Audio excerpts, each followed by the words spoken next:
రాష్ట్రంలో ఉద్యమ నిర్మాణం కోసం తమ త్యాగాన్ని అదేవిధంగా తమ నెత్తుల్ని తమ యవనాన్ని తమ జీవితాన్ని దారవలసినటువంటి వందలాది మంది ఉన్నారు.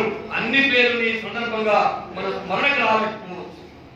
కాబట్టి కామ్రేడ్ లింగాన్ని స్మరించుకోవడం అంటే, కామ్రేడ్ లింగన్న త్యాగాన్ని స్మరించుకోవడం అంటే ఈ గడ్డ మీద ఈ ఉద్యమ నిర్మాణం కోసం ప్రజలు పొందినటువంటి వాడు, ఈ ఉద్యమ నిర్మాణం కోసం త్యాగం చేసినటువంటి వాడు ప్రతి ఒక్కరిని తలుచుకోవడం తప్ప మరొకటి కాదు అనేటువంటి నగ్న సత్యాన్ని మనందరం కూడా అర్థం చేసుకోవాల్సిన అవసరం.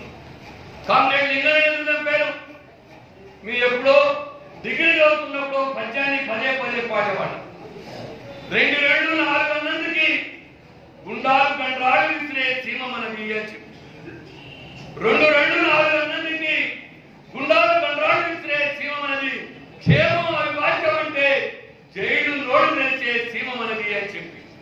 నిజమే, కామ్రేడ్ లింగన్న 2x2=2=4 అని చెప్పి అన్నాడు.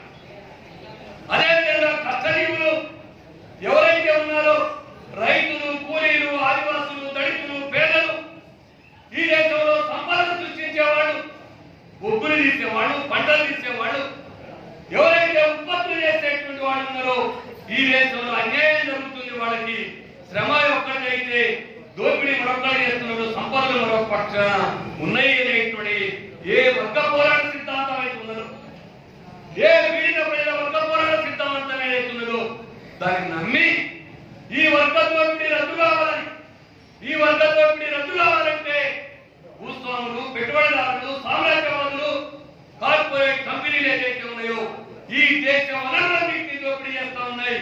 వాళ్ళ కలందాల నుంచి దేశ విముక్తి కావాలంటే ప్రజాయుద్ధ పందా మార్గంలోనే ఈ దేశం విముక్తి అవుతుందని ఏ నక్సల్బరి, శ్రీకాకుళం, గోదావరిలో పోరాటాలు ఏ సిద్ధాంతాన్ని మనకి చెప్పాయో ఆ సిద్ధాంతాన్ని మనస వాచ నమ్మి దాన్ని అమలు జరపడానికి పూనుకున్నటువంటి వ్యక్తి కామ్రేడ్ లింగన్న.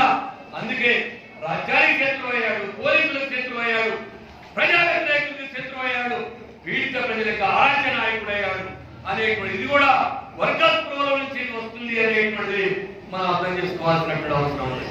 అందుకోసమే ప్రజల కోసం ప్రాణాలు ఇచ్చినటువంటి లింగన్న హిమాలయ పర్వతాలంత ఉన్నత త్యాగం చేసినటువంటి కామ్రేడు అనేటువంటిది మనం అర్థం చేసుకోవాలి. మహోపాధ్యాయుడు మావో సందర్భాన్ని చెప్తాడు, ప్రజల కోసం మరణించడం, ప్రజల కోసం జీవించడం హిమాలయ పర్వతాల కంటే ఉన్నతమైంది అంటాడు. అదే తన కోసమే తాను జీవించడం పక్షి ఈక కంటే తేలికైంది అంటాడు. ఎవరైనా తన కోసమే తను జీవిస్తే పక్షి ఈక కంటే తేలికైంది. ప్రజల కోసం జీవించడం అంటే హిమాలయ పర్వతాలంత ఉన్నతమైంది అంటాడు. అట్లే అమరవీరుడు కామ్రేడ్ లింగన్న ప్రజల కోసమే జీవించారు, ప్రజల కోసమే మరణించారు, హిమాలయ పర్వతాలంత త్యాగం చేశారు అనేటువంటి విషయాన్ని, గొప్ప త్యాగదనులు అనేటువంటి ఆ సత్యాన్ని మనందరం అర్థం చేసుకోవాలి. మరి ఎందుకోసం లింగన్న చెప్పారు?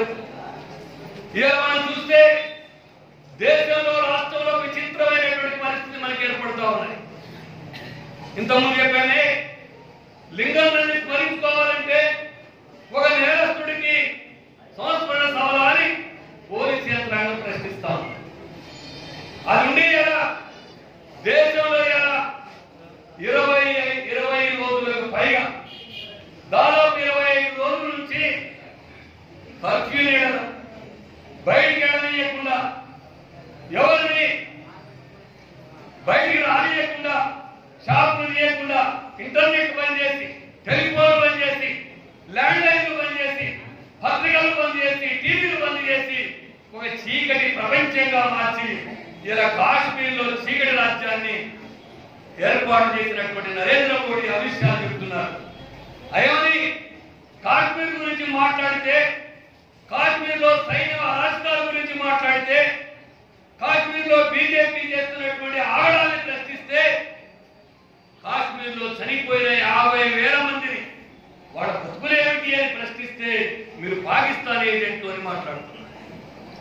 ఎట్లయితే దేశభక్తి అనేటువంటి ముసుగులో దురహంకార నీతిని, అదేవిధంగా దుర్నీతిని అంతకు మించి ఒక దురాక్రమణ తత్వాన్ని నరేంద్ర మోడీ, అమిత్ షా అనుసరిస్తున్నటువంటి నేపథ్యంలోనే ఇలా భారతదేశం యొక్క పరిస్థితి ఉన్నది అనేటువంటి మనం అర్థం చేసుకోవాలి. అందుకే ఇలా నరేంద్ర మోడీ, అమిత్ షా, బీజేపీ, ఆర్ఎస్ఎస్ ఈ దేశాన్ని కాషాయీకరణ చేయడానికి ప్రయత్నం చేస్తా ఉన్నాయి. ఈ దేశాన్ని కార్పొరేటీకరణ చేయడానికి ప్రయత్నిస్తా ఉన్నాయి. ఈ దేశాన్ని మొత్తం ఒక మతోన్మాద రాజ్యాన్ని చేయడానికి ప్రయత్నిస్తా ఉన్నాయి. అందులో భాగంగానే వాడు ఒక లక్ష్యాన్ని ఎంచుకున్నారు. ఏమని? ఈ దేశంలో ఉన్న వనరులని, ఈ దేశంలో ఉన్న అవకాశాన్ని స్వదేశీ విదేశీ పెట్టుబడిదారులకి కట్టబెట్టాలనేటువంటి లక్ష్యాన్ని ఎంచుకున్నారు.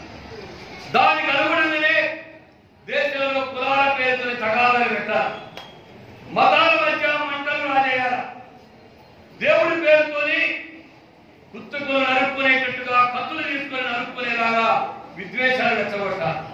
అందుకే ఈ విధానాన్ని వ్యతిరేకించే వాళ్ళు ఎవరున్నారు? కమ్యూనిస్టులు, దళితులు, మైనార్టీలు. ఎవరైతే ఉన్నారో కమ్యూనిస్టుల్ని, దళితుల్ని, మైనార్టీల్ని వాళ్ళు శత్రువులుగా ఎంచుకున్నారు. శత్రువులుగా ఎంచుకొని దేశవ్యాప్తంగా దాడులు చేస్తున్నటువంటి పరిస్థితి కనపడతాం.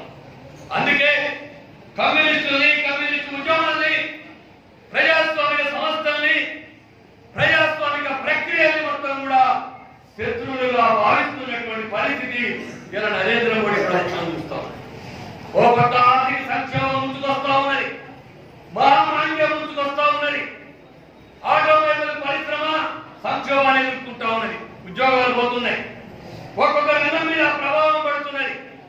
దీన్ని కల్పించుకోవడానికి, నిరుద్యోగం యొక్క రేటుని కనపడకుండా చేయడానికి ఇలా పాకిస్తాన్ పూజలు నిలిపిస్తూ ఉన్నది, మతోన్మాద పూజలు నిలిపిస్తూ ఇలా దేశంలో ప్రజల యొక్క ఆలోచనలను కూడా పక్కదారి పట్టించేటువంటి స్థితిలో ప్రజాస్వామిక సంస్థల్ని, వ్యక్తుల్ని ధ్వంసం చేస్తున్నటువంటి పరిస్థితి కనపడతాం. అందుకే నిన్నటికి సరిగ్గా అయ్యాకే వరవరావుని, సుధా భాస్కర్ లాంటి మేధావులను అరెస్ట్ చేసి సంవత్సరం అయింది. ఓ సంవత్సర కాలం పాటు బెయిల్ ఇవ్వలేదు. సంవత్సరం నుంచి ఓ మేధావు, రచయితలు, ప్రజాస్వామిక గొంతులు, ప్రజల తరఫున మాట్లాడేటువంటి వాళ్ళని అరెస్ట్ చేసి ఇవాళ సంవత్సరంగా కాలంగా కూడా బెయిల్ ఇవ్వకుండా ఇవాళ నోరు మూసి పరిపాలించేటువంటి స్థితి కనపడతాం. అందుకే ఈ దేశంలో ప్రమాదకరమైన పరిస్థితులు ఏర్పడతా ఉన్నాయి. ఈ ప్రమాదకర పరిస్థితులు ఏమిటంటే ఓ ఫాసిస్టు ధోరణులు, ఫాసిస్టు రాజ్యం ఈ దేశంలో రాబోతుంది అనేటువంటిది ఇలా సిపిఎం, న్యూ డెమోక్రసీ పార్టీ కానీ, ఇతర విప్లవ సంస్థలు కానీ, ప్రజాస్వామిక సంస్థలు కానీ, ఇతర అనేక ప్రతిపక్ష పార్టీలు కానీ ఇలా మాట్లాడుతున్నటువంటి స్థితి ఉంది. అందుకే రానున్న కాలంలో మాట్లాడే వాళ్ళు ఉండదు, రానున్న కాలంలో పోరాడే వాళ్ళు ఉండదు, రానున్న కాలంలో ప్రశ్నించే వాళ్ళు ఉండదు, రానున్న కాలంలో ప్రజల హక్కుల గురించి నిలదీసే వాళ్ళు ఉండదు. ఈ నిలదీసే వాళ్ళే కమ్యూనిస్టులు వాళ్ళు తరపున ఉంటారు. కాబట్టి కమ్యూనిస్టుల్ని ప్రధాన శత్రువుగా ఎంచుకొని ఇలా దాడులు చేస్తున్నటువంటి స్థితి దేశంలో ఉన్నది. ఈ స్థితి పెరిగేటువంటి వాతావరణం కనిపిస్తా ఉంది. ఆ క్రమంలోనే పెద్ద బీజేపీకి ఇక్కడ చిన్న బీజేపీ తోడైంది. పెద్ద కాషాయముఖికి చిన్న టీఆర్ఎస్ చిన్న కాషాయముఖి ఇక్కడ తోడైంది. అదే పెద్ద పాసిస్టు ముఖకి పిల్ల పాసిస్టు ముఖ తయారై, అదే విధంగా పెద్ద నియంత్రణకి తోడుగా ఇంకో నియంత్రణ తయారవుతా ఉన్నారు. అందులో భాగంగానే తెలంగాణలో కూడా ఇవాళ మాట్లాడే స్థితి లేకుండా చేస్తా ఉన్నారు. మీడియాని మేనేజ్ చేస్తున్నారు. ప్రజాస్వామిక సంస్థలో మాట్లాడే వాళ్ళు ఉంటే కొనగలిగే వాళ్ళని కొంటున్నారు. నమ్మకంగా తమ కొలువు ఇచ్చేటట్టుగా వ్యవహరిస్తూ ఉన్నటువంటి స్థితి కనపడతా ఉన్నది. ఇందులో నుంచే కమ్యూనిస్టు విప్లవ సంస్థల్ని శత్రువులుగా ఎంచుకొని ఇవాళ క్రిమినల్స్ గా చిత్రించేటువంటి వాతావరణం ఉంది అనేటువంటిది ఇంతకుముందు చెప్పాను. చిత్రిస్తాం ఎందుకోసం? నేను ఒక్కడే ప్రశ్నిస్తా ఉన్నా. లింగన్నని ఎవరైతే క్రిమినల్స్ అని భావిస్తున్నారో ఈ క్రిమినల్సే, మీరు పిలవబడే ఈ నేరస్తులే తెలంగాణ కోసం నెత్తురు చిందించారా ఈ గడ్డ మీద? ఈ గుర్తులేదా ప్రభుత్వానికి అని చెప్పి అడుగుతాం. ఎవరైతే మీరు నేరస్తులని భావిస్తున్నారో ట్యాంకు బండి మీద మిలియన్ మార్చి జరిగితే పోలీసులు ఆంక్షలు ఛేదించుకొని ట్యాంకు బండి మీద జెండా తెలంగాణ జెండా బాతింది క్రిమినల్సే కాదా అనేటువంటిది మీరు ఆలోచించవలసి సాగరాన్ని కంచెలు ఛేదించుకొని నడిపిన దాంట్లో ముందుంది ఈ సిపిఎంఏ న్యూడెమోక్రసీ నేరస్తులని భావించేది మీరు కాదా అని భావిస్తాం. కరీంనగర్లో అరెస్ట్ చేసి ఖమ్మం తీసుకొచ్చి జైల్లో పడేస్తే ఆనాడు నీ తరపున మాట్లాడేవాడు లేకపోతే, నీ గురించి పట్టించుకునేవాడే లేకపోతే జైలు ముందు హాస్పిటల్ ముందు కాళ్ళు చేతులు ఎరగొట్టుకుని తాళాలు కొట్టుకునేది సిపిఎంఏ న్యూడెమోక్రసీ ఆనాడు నీకు ముద్దు ఈనాడు నీకు చేరైపోయినావా అని చెప్పి మనం ప్రశ్నిస్తాం. మేము ఆనాడు ఒకే తిరుగున్నాం, ఈనాడు ఒకే తిరుగున్నాం. వజ్రమే, నిన్న వజ్రమే, ఇవాళ వజ్రమే, రేపు వజ్రంగానే ఉంటామమ్మా, మరో తిరుగుతున్నామనే కూడా చెప్పుకుంటాం. ప్రజల హక్కుల కొరకు, ప్రజాస్వామిక హక్కుల కొరకు మేము పోరాడతాం, ప్రజల తరపున నిలబడతాం. పాలకుల యొక్క తప్పుడు విధానాన్ని, ప్రజా వ్యతిరేక విధానాన్ని మేము ప్రశ్నిస్తామని చెప్పి ప్రశ్నించడం ఏ ఆంక్షలున్నా, ఎన్ని నిర్బంధాలున్నా, ఏ ఎమర్జెన్సీ వచ్చినా, ఏ బాధ్యత వచ్చినా మేము ఖచ్చితంగా గొంతెత్తే మాట్లాడతాం. మా కంఠానికి ఉరిమిగించిన మాట్లాడడం మానవని చెప్పి నేను సందర్భంగా స్పష్టం చేశాను. అందుకే దానికోసమే లింగన్న ప్రాణాలు ఇచ్చాడు, దానికోసమే దూరం అమరుడయ్యాడు, దానికోసమే బాటన అమరుడయ్యాడు, దానికోసమే రవీణ కూడా అమరుడయ్యాడు, వందలాది మంది అందుకోసం అమరుడయ్యాడు. కాబట్టి ఇవాళ మన ప్రభుత్వానికి మన లింగన్న సంస్మరణ సభ ద్వారా మేము ప్రజా ఉద్యమానికి మరింత అంకితమైన పని చేస్తాం. ప్రజల తరఫున నిక్కచ్చిగా నిలబడతాం. పౌర హక్కుల కోసం, ప్రజాస్వామిక హక్కుల కోసం ప్రాణాలకి తెగించైనా పోరాడతాం అనేటువంటి సందేశాన్ని ఇవ్వాల్సినటువంటి అవసరం. అందుకోసం నిలబడతాం. అదేవిధంగా ఈ ప్రాంతంలో ఇప్పుడు ఇంతకుముందు వక్తలు చెప్పినట్టుగా ఎందుకోసం దేశంలో కానీ ఇక్కడ కానీ కమ్యూనిస్టుల్ని మాట్లాడకుండా ఉండడానికే కాదు, ఈ వనరుల్ని కాపాడుకోవడానికి, భూముల్ని కాపాడుకోవడానికి, భూమిలో ఉన్న విలువైన ఖనిజాన్ని కాపాడుకోవడానికి కమ్యూనిస్టులు ప్రజల తరపున ఉంటారు, దేశం తరపున ఉంటారు. మేము ఒక్కడే స్పష్టం చేయదలుచుకున్నాం. ప్రభుత్వాలు ఎవరు మారినా కమ్యూనిస్టులు, విప్లవకారులు ఖచ్చితంగా దేశభక్తులుగానే ఉంటారు, ఈ దేశం కోసమే పోరాడతారనేటువంటి కూడా స్పష్టం చేయదలుచుకున్నాం. నిజమైన దేశభక్తిని ప్రదర్శించేది బీజేపీ ప్రదర్శించేది దొంగ దేశభక్తి, మేము ప్రదర్శించేది నిజమైన దేశభక్తి. ఈ దేశంలో అట్టడుగు పొలాల్లో నలిగిపోతున్న ప్రజల కోసం, వాళ్ళ వనరుల కోసం, వాళ్ళ హక్కుల కోసం మాత్రమే మనం నిలబడతామనేటువంటి సందేశాన్ని లింగన్న అమరత్వ సాక్షిగా మరొకసారి ఈ దేశానికి, ప్రజలకి మనం తెలియజేయాల్సిన అవసరం. అదేవిధంగా కామ్రేడ్ లింగన్న గాని, వందలాది మంది నాయకులు గాని అమరత్వం పొందిన వాడు, నిలబడి పోరాడుతున్నటువంటి వాడు. ఇక మనం చెప్పేది ఒకటే, అన్యాయమైన ఈ చీకటి సమాజాన్ని, ఈ చీకటి కుప్పడాన్ని ఇందులో వెలుగు సమాజాన్ని నిర్మించాలనేటువంటి తపన మనది. అందుకనే ఒక కవి చెప్పాడు, వందే మాత్రం పాడు అంటే అమ్మా భారతి ఒంటి మీద కుక్కలతో జెండాలు కుట్టించి వివస్త్రమై ఊరేగుతున్న ధైర్యం ఇది, అప్పు తెచ్చి వేసిన అద్దె కొంపల్లో కాలు గాలిన పిల్లిలా తిరుగుతున్న దీనంతో నీది, ఎండిన స్థలాల మీదకి ఎగబడ్డ బిడ్డల్ని ఓదార్చలేని శోకం ఇది, అమ్మా భారతిని కమ్మయ్యేమిటి తల్లి అని చెప్పి చరబండరాజు ప్రశ్నిస్తా. అందుకనే అలాంటి ఆకలి అర్థనాలతో హక్కుల కోసం, భూమి కోసం, వనరుల కోసం, దేశం కోసం ఎవరైతే పోరాడుతున్నారో, తరలిస్తున్నారో, ఆవేదన చెందుతున్నారో వాళ్ళ పక్షాన లింగన్న నిలబడ్డాడు, మనం నిలబడాలా, మన పార్టీ నిలబడాలా, ఇతర విప్లవ సంస్థలు కూడా నిలబడాలని ఈ సందర్భంగా ప్రతినపడాల్సిన అవసరం. అదేవిధంగా చివరిగా కామ్రేడ్ లింగన్న ఓ మంచి కమ్యూనిస్ట్ నాయకుడు, ఓ కమ్యూనిస్ట్ ప్రిన్సిపల్స్ ని, కమ్యూనిస్ట్ నిర్మాణ పద్ధతుల్ని దాదాపుగా అనుసరించడానికి తీవ్రమైనటువంటి ప్రయత్నం చేస్తున్న కాంగ్రెస్ నిజాయితీగా తను నమ్మిన సిద్ధాంతం పట్ల తక్కలో కాకుండా నిజాయితీతోని తను నమ్మిన సిద్ధాంతం పట్ల నిలబడ్డటువంటి కామ్రేడ్, నమ్మిన ఆశయాన్ని అమలుపరచడానికి చిత్తశుద్ధితో కృషి చేసినటువంటి కామ్రేడు, మన పార్టీలో ఒక మంచి ఆణిముత్యపు లాంటి కామ్రేడు లింగన్న అనేటువంటిది మనందరం కూడా స్పష్టంగా అర్థం చేసుకోవాలి. అందుకే కామ్రేడు లింగన్న మరణం మన పార్టీకి, ఉద్యమానికి, ప్రాంత ఉద్యమానికి తీరని లోటు.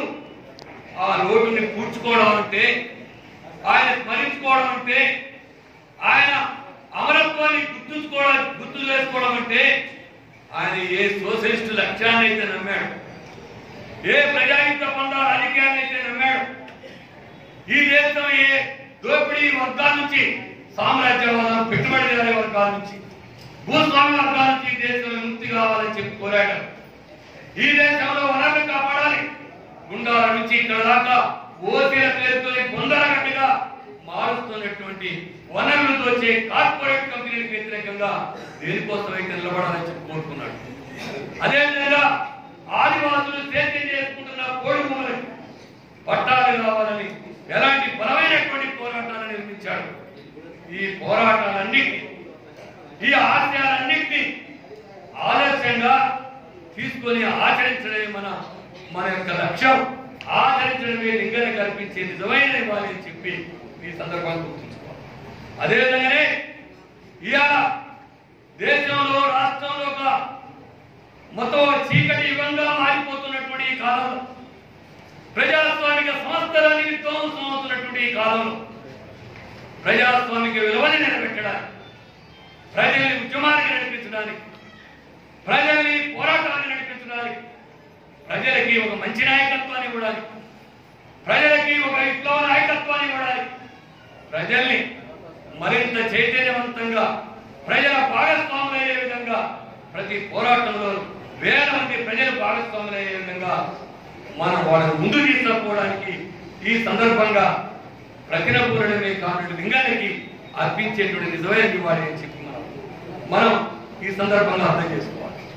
అదేవిధంగానే కామ్రేడ్ లింగన్న ఏ ప్రతిఘటన పోరాట లక్ష్యాన్ని అయితే తను దృఢంగా విశ్వసించాడో, ఆ ప్రతిఘటన పోరాట లక్ష్యాన్ని సార్థకం చేయడానికి కంకణం కట్టుకోవడమే, అదేవిధంగా దాన్ని ముందు తీసుకుపోవడానికి ప్రతినపూరణమే ఆయనకు అర్పించేటువంటి నిజమైన నివాళి అని చెప్పి కూడా ఈ సందర్భంగా అర్థం చేసుకోవాలి. అందుకే సిపిఎంఏ న్యూ డెమోక్రసీ పార్టీ రాష్ట్ర కమిటీలో నాయకుడిగా ఉన్నటువంటి, కొత్తగూడెంలో జిల్లా కార్యదర్శిగా ఉన్నటువంటి ఓ మంచి నాయకుడిగా, ఆదివాసుల నుంచి మంచి నాయకుడిగా ఎదిగినటువంటి కామ్రేడ్ లింగన్న మరణం అనేది పార్టీకి తీరని లోటు అని భావిస్తున్నది. ఈ లోటును పూడ్చుకోవడానికి ఆయన వారసత్వంలో మరింత మంది యువకులు ముందుకు రావాలని, ప్రజల తరపున మంచి నాయకులు ఎదగాలని, ప్రజా ఉద్యమాలకి దీటైనా మెండైనా మెరుగైనటువంటి వీరులుగా వాడి తరపున నిలబడాలని చెప్పి సందర్భంగా కోరుతూ మన ఆయన ఆశయాన్ని ముందుకు తీసుకుపోవడానికి కృషి చేయాలని, రానున్న కాలంలో కూడా మన మీద మరింత బాధ్యత ఉన్నది, మన మీద మరింత కర్తవ్యం ఉన్నది. ఇలా మరింత హక్కులు ఆనమవుతున్న రోజుల్లో మరింత దృఢంగా నిలబడి పోరాడాల్సినట్టు అవసరం ఉంది. కాబట్టి మనందరం ఆ వెలుగులో ముందుకు పోవాలని చెప్పి పువ్వు రాలితేనే కదా కాయలు కాసేది. అదేవిధంగా నింగిలోన తెల్ల మబ్బు నల్లబడితే కదా తల్లు కురిసేదని ఒక్క పెట్టాడు. నింగిలో ఉన్న తెల్ల మబ్బు నల్లబడితేనే కదా తల్లు రాసేది అని చెప్పి, అందుకే మనం ఆ నల్ల మబ్బులుగా మారాలని, ఆ ప్రజలకి నాయకత్వం వహించాలని, అదే తమ ప్రియతమైన నాయకుడు ఎవరైతే లింగన్నని ఎన్కౌంటర్ పేరుతోని కాల్చి చంపితే ఆ ఎన్కౌంటర్ అయినటువంటి లింగన్నని చూడాలని చెప్పి పరుగున ఉన్నట్టుండి పరుగునేది స్థలానికి వెళ్ళినటువంటి అక్కలు అన్నలు ఎవరైతే ఉన్నారో వాళ్ళు తమ ప్రియతమైన నాయకుడిని చూసి ఏ ఆవేదన చెందారో, ఏ ఆవేశం చెందారో అది ప్రజల ఆవేశం, ప్రజలలో ఉన్న నాయకుడి మరణం పట్ల వచ్చినటువంటి నిజమైన స్పందన తప్ప ఏ క్రిమినల్ చర్య కాదు అనేటువంటి కూడా స్పష్టంగా ప్రభుత్వానికి, పౌర సంస్థలకు కూడా తెలియజేయాల్సిన అవసరం. ఎందుకంటే ఒక మాట చెప్పి ముగిస్తాం, నయీం అనేటువంటి ఒక అంతకుడు 100 లక్షలు చేసినటువంటి వాడిని ప్రజల్ని అదే దోచి